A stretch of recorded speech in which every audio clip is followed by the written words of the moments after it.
Halo teman-teman ASBWI semuanya, balik lagi kita di Besti. Besti hari ini ASBWI akan mengundang salah satu pelatih hebat yang juga dulu pernah menangani timnas wanita di tahun 2009. Dia juga pernah melatih beberapa klub di Liga Indonesia. Ada yang tahu nggak nih siapa nih? Aku spill ya, yaitu Coach Timo Schönemann.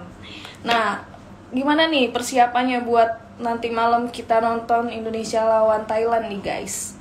Udah siap belum nih guys? Tulis dong, uh, semangatin di kolom komentar nih buat timnas kita yang nanti malam lawan Thailand. Harapannya gimana nih guys? Komen-komen aja guys, nggak apa-apa guys. Bentar lagi aku invite Coach Timonya. Sebelumnya mau aku infoin juga nanti malam kan timnas lawan Thailand jam setengah 8 nih. Buat yang tinggal di Palembang nih, terutama nih teman-teman ASBW, tolong dong nih datengin Stadion Gelora Jakabaring, pokoknya ramein, kita dukung terus timnas wanita nih guys. Aku langsung invite aja ya guys Coach Timonya sebentar.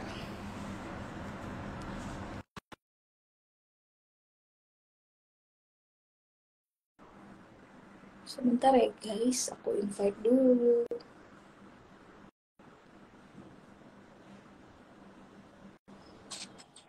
Halo Coach. Halo, selamat siang. Siang Coach, apa kabar Coach?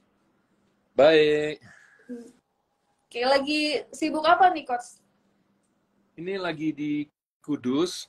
Saya sedang menjalankan coaching course untuk Milk Life eh, Soccer Challenge. Jadi programnya itu untuk pesertanya yang nanti ikut Milk Life Soccer Challenge di Kudus, itu pesertanya sekolah-sekolah SD kan. Nah, itu guru-gurunya dilatih dulu gitu. Jadi kalau mau ikut Milk Life Soccer Challenge harus ikut coaching course-nya dulu gitu supaya sevisi, kemudian cara melatihnya itu supaya pakem seperti itu. Oke, keren-keren Coach. Sekarang kita mau ini nih Coach, ngebahas sedikit tentang timnas wanita nih Coach di AFF. Coach Timo kan kita tahu nih pernah melatih timnas wanita juga ya di tahun 2009 ya Coach, kalau nggak salah ya. 2008 Oh, ya. 2008. Hanya sebenarnya Oh, ya karena zaman itu sepak bola wanita masih belum mendapatkan atensi ya, jadi hanya sebentar waktu itu. oke. Coach, ngikutin nggak nih Coach dari awal laga perdana nih Coach waktu lawan Timor Leste? Oh, nonton dong karena ada Claudia kan. Jadi apalagi saya juga terlibat sekarang di programnya Jarum Foundation ini yang kedepannya akan mengadakan Milk Life Soccer Challenge itu uh, di selain Kudus di 6 kota di Jawa gitu. Jadi akan kepelatihan untuk guru-guru SD, kemudian ada championship-nya gitu, festivalnya untuk khusus sepak bola putri ya, jadi khusus SD putri gitu. Jadi karena saya sekarang lebih jauh lagi terlibat secara uh, bisa dikatakan secara jangka panjang gitu ya, permanen gitu di sepak bola putri. Oleh karena itu ya pasti dong saya lebih memperhatikannya lebih lagi gitu. Jadi saya ngelihatnya perkembangannya bagus banget gitu. Jadi ada perkembangan yang luar biasa, terutama di kelompok U19 ini gitu. Kalau menurut saya U19 ini malah lebih menjanjikan daripada yang senior gitu. Dan itu sesuatu yang bagus. Kenapa tuh Coach? Bisa lebih menjanjikan nih Coach? Ya, dari segi pemainnya masih bisa berkembang, kemudian kelompoknya itu sendiri ada cukup banyak pemain yang uh, berkualitas yang bisa diandalkan gitu ya. Jadi lebih merata lah seperti itu. Dan memang seharusnya seperti itu dari generasi ke generasi jadi lebih baik dong gitu kan. Nah setelah sepak bola putri ini lama banget tidurnya kan, nggak ada kegiatan-kegiatan yang sistematis seperti itu. Akhirnya muncullah generasi-generasi terakhir ya dalam bisa dikatakan dalam mungkin 5 tahun terakhir ya 3 tahun terakhir itu perkembangannya luar biasa banget, dan itu sejalan dengan perkembangan sepak bola wanita di seluruh dunia. Perkembangan sepak bola wanita di seluruh dunia juga sedang booming gitu. Ya, jadi kita bisa bisa lihat kemarin saat Wolfsburg lawan Barcelona di final Champions League cewek ya, stadion full dan pertandingannya kualitas luar biasa. Jadi udah nggak kayak dulu lagi gitu. Pada waktu cewek main masih ditontonnya kurang enak gitu, secara skill masih kurang dan sebagainya. Tapi sekarang udah cepet mainnya, skillnya bagus gitu. Jadi menarik banget untuk ditonton sekarang gitu. Iya, emang lagi naik banget di coach sepak bola wanita di Indonesia juga lagi naik-naiknya juga nih coach. Ngomong lagi ke AFF nih coach, menurut coach Timo nih, berdasarkan dari statistik kemarin 3 pertandingan tuh memenangkan sapu bersih lah, semuanya menang. Untuk kans nanti lawan Thailand ini seperti apa nih coach? Menurut coach Timo prediksinya? Saya nggak tahu kekuatan Thailand ya, saya nggak nonton pertandingan Thailand, jadi nggak bisa ngomong, karena kalau kita memprediksi itu harus tahu semua pihak dong, harus tahu lawan dan kekuatan kita gitu kan. Jadi orang sering prediksi kadang-kadang ngawur karena itu nggak lihat secara langsung kekuatan daripada kedua pihak gitu. Misalnya seneng banget sama Arsenal gitu, jadi dia merhatiin Arsenal terus, dia sama sekali nggak merhatikan MU misalnya. Kemudian pada saat Arsenal main lawan MU, salah prediksi karena nggak ngerti kekuatannya MU. Nah ini apalagi karena saya Thailand kan buta sama sekali. Cuman menurut saya bisa dikatakan ini pertama kali dalam sejarah ya kita punya kans lawan Thailand gitu. Jadi apakah menang atau tidak ini sudah suatu kemajuan yang luar biasa, bahwa kita paling tidak lawan Thailand yang selama ini kita nggak ada harapan lah untuk menang gitu. Sekarang ada kans untuk pertama kalinya itu. Jadi itu cukup bersejarah lah ini gitu pertandingan nanti malam. Apalagi diisi pemain-pemain yang usianya masih U19 tapi udah pernah di kategori senior juga ya coach, kayak misalnya si Marcella Awi, terus ada Anastasia, ada Helsia, ada Seva. Itu menurut coach gimana coach potensinya? Apalagi keponakan coach Timo nih, Claudia kan masih 14 tahun. Udah jadi lumayan bintang juga nih, banyak dibicarain nih coach. Terus dia masuk ke daftar top skor sementara. Tanggapannya coach gimana coach? Pemain-pemain timnas yang jadi ini kepintaran dari coach Rudy Eka yang pada saat event-event sebelumnya itu sudah menyelipkan pemain-pemain yang muda ke level di atasnya mereka gitu, sehingga pada saat mereka kembali ke level yang lebih rendah, yang seumuran, jadi banyak yang dikasih kesempatan ke senior gitu loh. Termasuk Claudia kan juga sudah sempat dikasih kesempatan ke senior gitu. Jadi pada saat kemudian kembali ke level di bawahnya senior, mereka udah punya pengalaman gitu, dan mereka sudah percaya diri seperti itu. Jadi kita bisa lihat nanti akhir tahun U17 nih, Piala Asia. Wah, tantangannya gede karena Asia dong, lawannya bukan Kamboja dan lain-lain, tapi sudah lawannya Australia, lawannya Thailand, lawannya Jepang, Korea gitu kan. Nah, tapi kita lihat nanti di akhir tahun ini U17 seperti apa, karena sekali lagi dari U19 bakalan ada yang tetap bisa main di U17 gitu kan, termasuk si Claudianya juga masih bisa main di U17 nantinya. Jadi itu semua sesuatu hal yang sangat positif, dan itu berkat Coach Rudy Eka yang berpikir panjang gitu loh, yang strateginya dalam hal ini cukup bagus. Itu harus diakui. Dan kalau untuk Claudia sendiri ya saya berharap yang terbaik lah gitu kan. Yang penting dia senang, yang penting dia nyaman.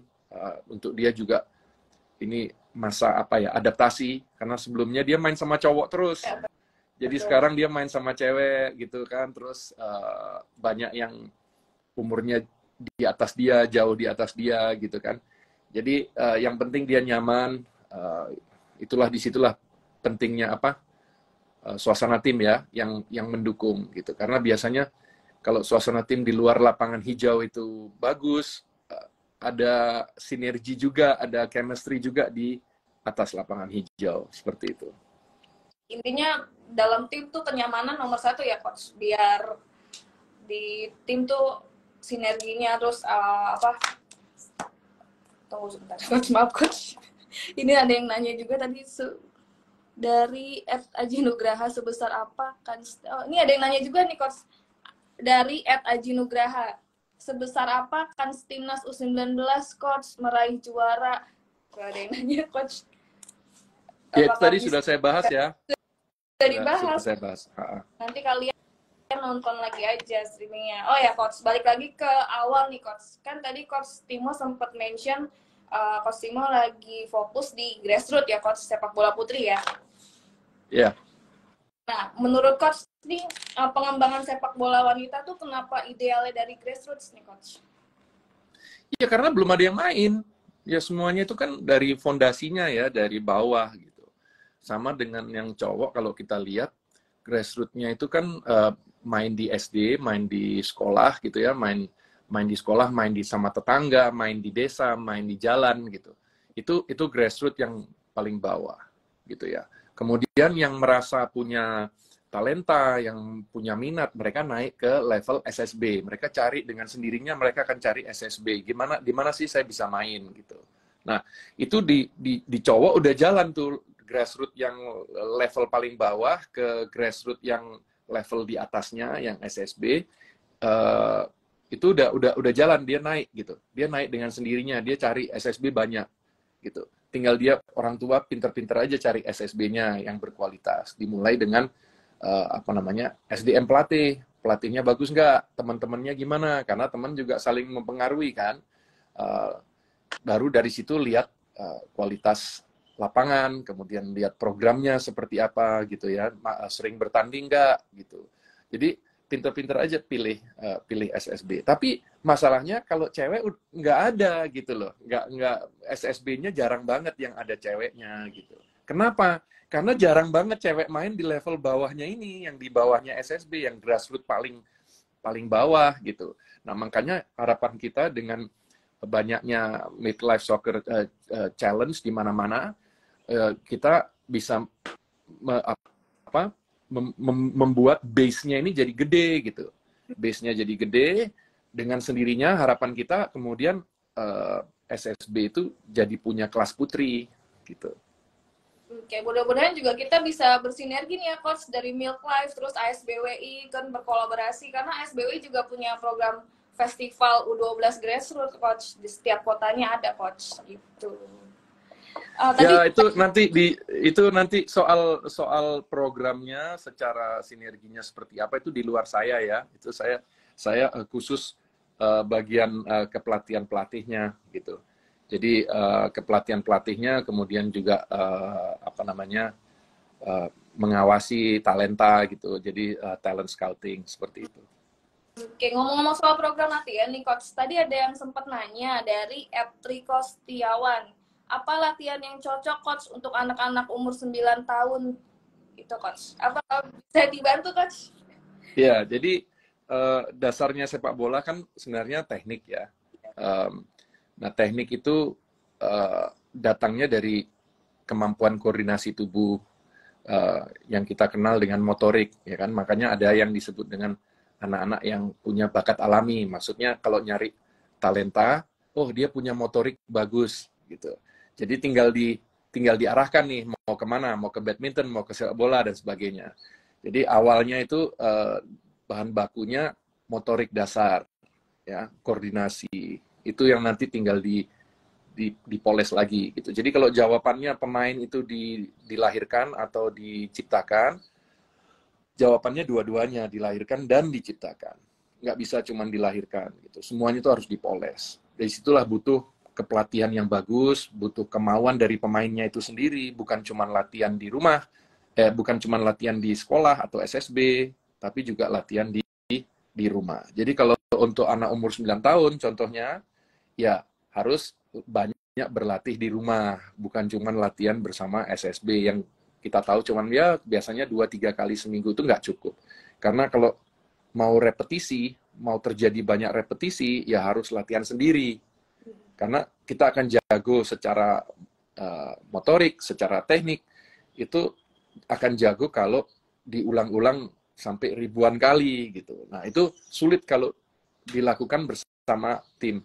Jadi harus dia lakukan di rumah. Kemudian yang hal lain yang masukan saya perbanyak ball mastery gitu. Karena teknik itu datangnya dari ball mastery. Jadi langkah awalnya teknik itu ball mastery gitu. Jadi mengolah-olah bola. Nah, itu yang bisa juga dilakukan dimanapun kan, karena nggak butuh tempat gede sama sekali. Jadi dan bahkan nggak perlu teman gitu. Jadi cocok untuk program latihan di rumah gitu. Yang kemudian kalau anak ini kemudian sering melakukan ball mastery sendiri di rumah, pada saat dia dilatih teknik, passing, dribbling dan sebagainya, dapat gitu. Cepat nangkep, cepat berkembang seperti itu. Oke, intinya nih teman-teman ASBWI yang dijelasin Coach Timo, pokoknya kalian jangan bosen-bosen untuk latihan ya Coach, jangan pernah bosen, jangan pernah capek untuk latihan sendiri ya Coach, mau sama teman atau di rumah, benar ya Coach? Ya kuncinya itu. Jadi kalau saya ngasih arahan ke pelatih-pelatih saat coaching course, kalau ada yang tanya cara melihat bintang masa depan, gimana sih caranya scouting pemain gitu, mendeteksinya seperti apa. Ya pertama, kita lihat ada bakat alami tadi itu, kemudian kedua, tapi kita lihat dia punya kemauan nggak gitu, ada kemauan nggak. Karena pemain kalau nggak punya kemauan nggak akan maju gitu, dia akan berhenti di tengah jalan. Padahal butuh waktu lama untuk jadi jago gitu kan. Nah yang ketiga, dia harus coachable. Jadi artinya dikasih tahu dia mau mendengarkan gitu. Nah, saya ngelihat di cewek di sepak bola putri itu rata-rata coachable banget gitu. Jadi memang kesulitannya mulai dari nol. Jadi kayak pelatih-pelatih yang sekarang sedang coaching course di Kudus ini ada sekitar 50-an pelatih. Minggu depan 50-an pelatih lagi, guru-guru SD dari Kudus dan sekitarnya. Itu memang kesulitannya mereka harus ngelatih dari nol kan, betul-betul dari nol. Itu challenge yang luar biasa. Tapi sisi positifnya salah satunya itu pemain putri gampang dikasih tahu, mereka coachable, salah dikasih tahu itu ngerti gitu, lebih mau diarahkan. Nah itu kunci untuk pemain jadi maju seperti itu. Keren banget nih. Itu merupakan sebuah tips and trick juga ya Coach buat jadi pemain yang hebat di kemudian hari. Ini juga tadi ada yang nanya nih Coach dari Alfian, katanya bagaimana Coach kalau misalnya sepak bola masuk ke kurikulum sekolah supaya pembinaan dan pendidikan tetap jalan? Gimana tuh Coach? Kalau masuk kurikulum sekolah apakah kira-kira cocok gitu Coach? Ya harus dong. Kalau menurut saya sih sebenarnya sekolah-sekolah itu harus sudah buat musim gitu. Jadi misalnya semester 1 musim apa, semester 2 musim apa gitu. Jadi ada latihan di sekolah juga gitu yang mengkhususkan ke berbagai macam olahraga, karena memang olahraga kan bagus banget untuk pengembangan karakter gitu dan menjauhkan anak-anak dari handphone, dari pola makan yang nggak sehat dan sebagainya gitu. Jadi sudah seharusnya dong namanya pendidikan mencakup karakter. Nah, paling bagus mendidik karakter itu lewat hal-hal praktis seperti olahraga. Bukan hanya sepak bola ya, tapi sepak bola termasuk yang sangat cocok banget karena ini kelompok kan, jadi bukan individu. Kemudian ini juga high intensity ya, jadi emosinya itu tinggi gitu kan, karena ada sentuhan kan, ada bertabrakan dan sebagainya.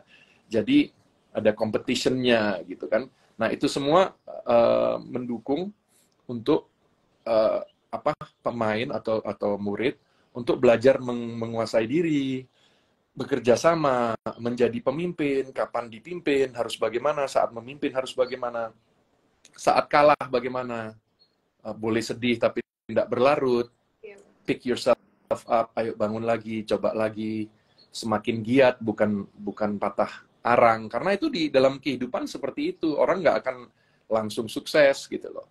Jadi harus tahu pada saat sukses nggak sombong seperti itu. Jadi banyak hal yang bisa dipelajari lewat olahraga, khususnya sepak bola. Jadi sudah seharusnya sekolah-sekolah lebih serius menggarisbawahi kurikulum olahraga. Oke, itu ya tadi jawabannya dari Coach Timo. Coach Timo ini setuju banget pokoknya kalau sepak bola ini masuk ke kurikulum olahraga di sekolah-sekolah. Oke, Coach, pertanyaan terakhir dari saya nih, Coach. Ada nggak sih harapan untuk sepak bola wanita nih, Coach, dari Coach Timo sendiri nih? Seperti apa, Coach, harapannya? Ya, harapan saya itu tadi. Jadi semakin banyak akan ada SSB yang menampung putri. Kalau tidak cukup pemain putrinya, ya ditampung, digabungkan sama cowok, no problem, sampai umur 13, no problem digabungkan. Setelah itu, ya 13-14 tahun ke atas itu udah harus sama cewek. Sudah puber dan sebagainya, udah secara fisik juga cowoknya jadi jauh lebih berkembang, jadi udah nggak bisa lagi, nggak cocok lagi digabungin gitu. Jadi harapannya ya semakin banyak SSB putri yang paling tidak koed sampai umur 13, kemudian murni cewek 13 tahun ke atas. Jadi SSB itu bisa melihat peluang yang ada saat ini gitu. Dan jemput bola, datangin turnamen-turnamen sekolah, ajak pemain-pemain yang punya bakat untuk bergabung dengan SSB mereka. Jadi harapan saya seperti itu sih. Jadi supaya bottom-nya ini, grassroots-nya ini semakin berkembang, semakin banyak pemain cewek yang main bola gitu. Semakin merata juga ya, Coach, di seluruh Indonesia ya, Coach. Kalau makin banyak SSB yang nampung wanita juga, setiap daerah pasti punya bintang sepak bolanya sendiri ya, Coach. Iya, ini aja masih kita sudah lihat perkembangan yang luar biasa, itu pun dengan tanpa adanya liga dan sebagainya. Kalau memang sudah ada liga, kemudian grassroots-nya seperti yang kita lakukan di sini, grassroots-nya kita kembangkan, itu pasti ke depannya dengan sendirinya akan berkembang secara luar biasa gitu. Oke, terima kasih banyak Coach Timo udah ngeluangin waktu buat kita live. Banyak banget pokoknya ilmu-ilmu terus pesan-pesan dari Coach Timo yang banyak untuk kemajuan sepak bola wanita nih, Coach. Pokoknya nanti teman-teman ASBWI kalau yang nggak sempat nonton dari awal bisa lihat postingannya lagi, dibaca lagi, didengarkan lagi itu dari Coach Timo. Udah siap, Coach, kita dukung Thailand kan? Dukung Indonesia lawan Thailand, Coach, nanti malam. Iya, pasti dong, harus ya. Kita dukung Merah Putih sebagai supporter. Yang di Palembang datang dong ke stadion ya. Kalah menang dukung mereka. Ingat sampai sekitar umur 20-21 itu masih pengembangan pemain. Jadi seharusnya bukan kalah menang yang menjadi target atau menjadi acuan, tapi cara bermainnya berkembang nggak. Dan kita sudah melihat pemain-pemain ini di U19 sangat berkembang. Oleh karena itu harus diapresiasi, kalah menang didukung. Baru pada saat kita misalnya SEA Games, ya U23, kemudian senior, itu masalah kalah menang. Tapi sebelumnya, kalau kita dukung U17, baik putri maupun putra, ya U19, itu jangan terlalu fokus ke menangnya, fokus ke perkembangan permainannya. Mereka masih berkembang. Oleh karena itu, kalau dipuji, jangan terlalu dipuji. Saat mengkritik juga hati-hati, gunakan kata-kata yang membangun, yang sopan, seperti itu. Karena kita supporter, kita harus support dong, gitu. Iya, namanya support supporter ya. Harus support. Ya. Sampai jumpa kembali, Coach Timo. Selamat siang. Iya, sama-sama. Bye-bye.